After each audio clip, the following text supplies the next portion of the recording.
Ito na po mga kababayan, dating representative ng Ako Bicol Party List na si Zaldico ay nagsalita na po mga kababayan, at grabe, itinuro niya na po kung sino yung magnanakaw dito sa ating bansa. Magnanakaw po, tinumbok na itong si Zaldico mga kababayan. Huwag na natin pagtagalin ito.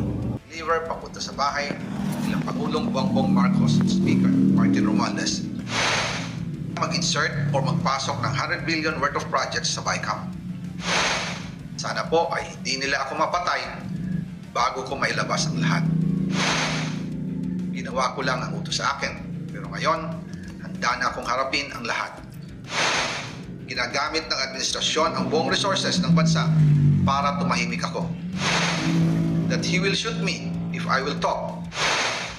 Gagamitin ako bilang panakibutas sa kanilang kampanya laban sa korupsyon. Hindi na ako mananahimik, ilalabas ko ang lahat ng katotohanan. May resibo, may ebidensya, at may pangalan. Para sa bawat Pilipino, alam ko na buo ang galit ninyo sa akin ngayon. Nauunawaan ko rin kung bakit. Lalo na at malaki ang halagang nakataya. Pero bago kayo humusga, hayaan ninyong ipaliwanag ko ang buong katotohanan. Matagal akong hindi nagsalita dahil may direktang utos sa akin. Huwag nang bumalik ng Pilipinas at manahimik na lamang. Umalis ako noong July 19, 2025 para sa aking medical check-up. Nakaplanong bumalik pagkatapos ng SONA ng Pangulo. Pero habang papauwi na ako, tinawagan ako ni dating Speaker Martin Romualdez at sinabihan, "Stay out of the country. You will be well taken care of as instructed by the President." Noon naniniwala pa ako sa kanila, kaya't hindi ako bumalik.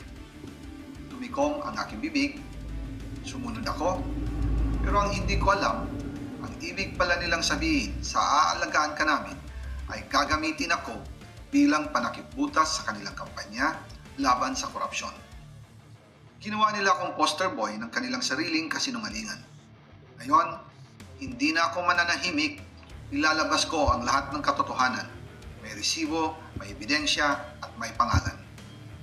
Nagsimula ito nung tumawag si Sekmina Pangandaman sa akin nung nag-umpisa ang BICAM process last year, 2024. Ang sabi niya, katatapos lang ng meeting nila ni Pangulo at may instructions na mag-insert o magpasok ng 100 billion worth of projects sa BICAM.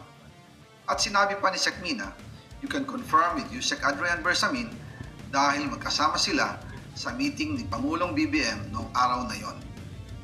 Tinawagan ko po agad si Yusek Adrian Bersamin at tinanong ko kung may instruction nga ba ang Pangulo na magpasok ng 100 billion during their meeting.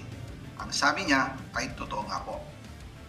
Right after our conversation, tinawagan ko po si dating Speaker Martin Romualdez at nireport ko ang instructions ng Presidente to insert the 100 billion projects.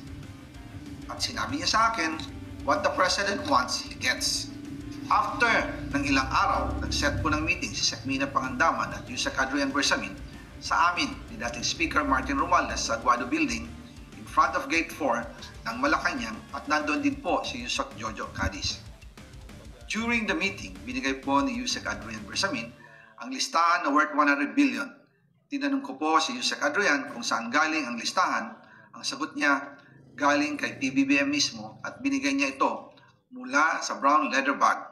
Nung sinabi po ni Yusek Adrian Bersamin yung brown leather bag, naalala ko noong nasa Singapore kami right after the elections of May 2022 sa Hilton Hotel, kami ni dating Speaker Martin and PBBM habang pauwi at pabalik ng Pilipinas, hinabol ng PSG ang brown leather bag at ang sabi ni PBBM, maiwan na lahat, wag lang ang brown leather bag. Kaya naniwala ako na utos talaga ito ng Pangulo. Pagkatapos ng ilang araw, I informed sina dating Speaker Martin Romualdez, Sekmina Pangandaman, Yusek Adrian Bersamin, and Yusek Jojo Cadiz na kung pwede 50 billion lang ang ipasok sa program funds dahil sobra ang DPWH funds versus sa DepEd. In practice, hindi pwede na mas malaki ang budget ng DPWH kaysa edukasyon. And yung balance na 50 billion, ilagay na lang sa unprogrammed funds for the 2025 budget. dahil Office of the President din ang nagre-release ng lahat ng unprogrammed funds. Pagkatapos ng isang araw, tinawagan ako ni Sec Mina at sinabi ang mensahe ng Pangulo.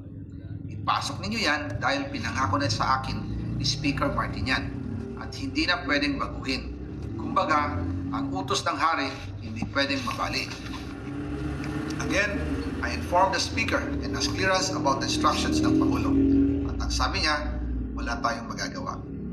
Kaya po nagtataka ako kung bakit sinasabi ni Pangulo na hindi niya makilala ang budget.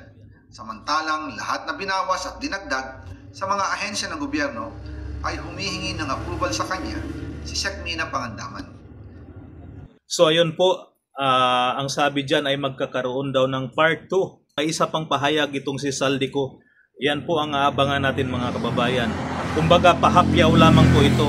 May mas matindi pang ilalabas itong si Saldico. Talagang tinumbok niya na po ang magnanakaw dito sa ating bansa. At yan ay walang iba. Alam niyo na po kung sino yung binabanggit niya dyan. 2 tao lang po. 2 tao lang po ang binanggit ni Saldico. Alam na alam ni Saldico po yan mga kababayan dahil sila ang magkakasama niyan. So abangan po natin mga kababayan yung susunod na video na ilalabas po nitong si Saldico.